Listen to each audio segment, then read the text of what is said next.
madaxweynaha Soomaaliya Xasan Sheekh Maxamuud ayaa ku dhawaaqay inuu 6 jeer ka badbaaday isku day dil oo ay la damacsanaayeen kooxaha argagixiso ee Soomaaliya isagoo sheegay in sidoo kale dawladdu ay gacanta ku dhigtay diyaarado drone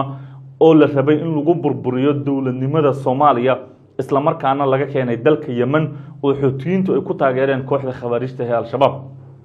waraysi dheer oo bixiyay madaxweynuhu ayuu kaga hadlay arrimo badan oo faahfaahsan oo ku saabsan xaaladda siyaasadeed ee dalka haddaba qodobadii ugu muhiimsanay ayaan rabaa inaan kugula wadaago muuqaalkan soo dhawaada madaxweynaha Soomaaliya Xasan Sheekh Maxamuud oo waraysi dheer oo dhinac fara badan taabanaya siiyay wargeyska la yiraahdo Asharul Al-Waswat waxa uu ku sheegay in dhawaan ay dawladdu ogaatay xiriir weyn oo qoto dheer oo u dhaxeeya kooxda khawaarijta ee Al-Shabaab iyo sidoo kale kooxda Xuutiyiinta ee dalka Yemen madaxweynuhu waxa uu sheegay in xiriirka u dhaxeeya labadan koox uu gaaray heer ay xitaa ay iswadaarsadaan khubaro dhanka tababarka iyo sidoo kale waxyaabaha qarxa ah wuxuu sheegay madaxweynuhu in kooxda khawaarijta ee Al-Shabaab ay Xuutiyiintu ku taageereen diyaarado drone oo uu sheegay in qaarkood la rabay in lagu burburiyo dawladnimada Soomaaliyeed sidoo kalena lagu dhibaateeyo shacabka madaxweynuhu waxa uu sheegay inay hadda ay ogaadeen kadib baaritaan ay arintaasi ay ku sameeyeen madaxweynuhu waxa uu sheegay in xiriir sidoo kale aad iyo aad u sareeyo oo ka dhaxeeyo saddexda koox ee Daesh Al-Shabaab iyo Xuutiyiinta Yemen waxaana uu sheegay inay helaan marino ay isku marsiyaan hubka iyo waxyaabaha kale ee ay dhinacyadu ay iska taageeraan dhawaan saraakiil sarsare oo ka tirsan Mareykanka ayaa xaqiijiyay in Xuutiyiinta Yemen ay xiriir weyn la leeyihiin kooxda Al-Shabaab isla markaana Xuutiyiintu ay u soo direen Soomaaliya injineero ka shaqeeya diyaaradaha drone-ka ee xambaara waxyaabaha qarxa isla markaana hadda ay ku mashquulsan tahay kooxdu sameynta waxyaabaha qarxa ee diyaaradaha lagu rakibo marwo fertility center xarunta ugu fiican daaweynta cudurrada keena dhalmala'aanta rag iyo dumarka lagu dooro daaweyn qalliin iyo bacriminta IVF waxaan kula jirnaa ilaa aan dhabta kuu saarno ubad ilaahay idankii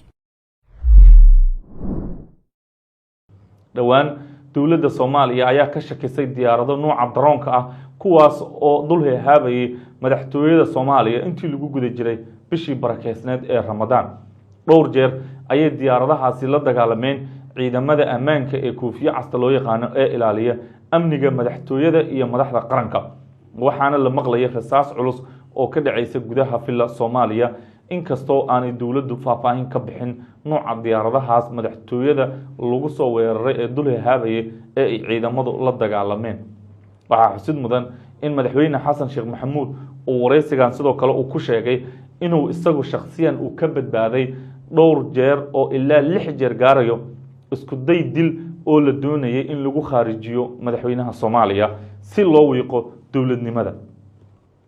madaxweyne Xasan Sheekh Maxamuud waxa uu sheegay in kii ugu dambeeyay oo dhacay 18 Maaj ee sanadkan aynu ku guda jirno ee 2025 xilli uu ku wajahnaa degmada Aadan Yabaal ee gobolka Shabeellada Dhexe si uu u dhiirigeliyo ciidanka xoogga dalka iyo kuwa deegaanka ee dagaalka kula jira khawaarijta isaga oo sheegay in isku daygaasi aanu u suurtagelin ama aanu u dhicin sidii ay khawaarijtu ay rabeen laakiin ay waxyeello ka soo gaartay qaar ka mid ah gaadiidkii galbinayay madaxweynaha وافي وصاحبكاga safarka iyo dalxiiska haddii aad ku nooshahay qurbaha waxaad ku soo wici kartaa ehelkaaga iyo asxaabtaada ku sugan dalka miyi iyo magaalaba ka iibso waafi app xirmooyinka jaban ee usbuuclaha ama bilaha ah waafi app kala soo deg Play Store ama App Store weerarkaasi waxaa si toos u cambaariyay dawlado badan oo Soomaaliya taageero kuwaas oo sheegay inuu ahaa weerar argagixiso oo la rabay in lagu burburiyo gebi ahaanba dawladnimada Soomaaliya runtii khatar ayayna ahayd haddii madaxweynaha ay waxyeello gaari lahayd in sidoo kalena uu dalku geli lahaa khalqal maadaama madaxweynuhu uu yahay ninka ugu sareeya dalka oo dhan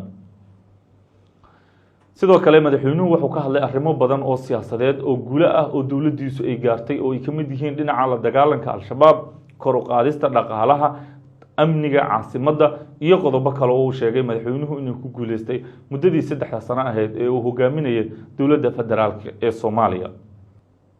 waraysigan oo dheeraa ayuu sidoo kale madaxweynuhu waxa uu sidoo kale ka hadlay xiriirka diblomaasiyadeed ee dowladdiisu ay la leedahay dalalka caalamka isaga oo sheegay in Soomaaliya hadda ay ka shaqaynayso danaheeda isla markaana ay tahay dowlad soo kabanaysa oo awood u leh in iyadu ay gaarto go'aamada masiiriga ah ee quseeya dunida wuxuu sheegay madaxweynuhu inay soo dhaweynayaan cid kasta oo kala shaqaynaysa Soomaaliya dhanka horumarka kana taageeraysa inay cadowgeeda ka adkaato oo ah kooxaha argagixiso isagoo sheegay inaan Soomaaliya marnaba aqbali doonin in lagu sameeyo faragelin caalami ah haddaba sidee baad u aragtaa hadalka madaxweynaha maxaa kaaga baxay aragtida nala wadaag muuqaalkan leegno saaro si shirgaree waa mahadsantiin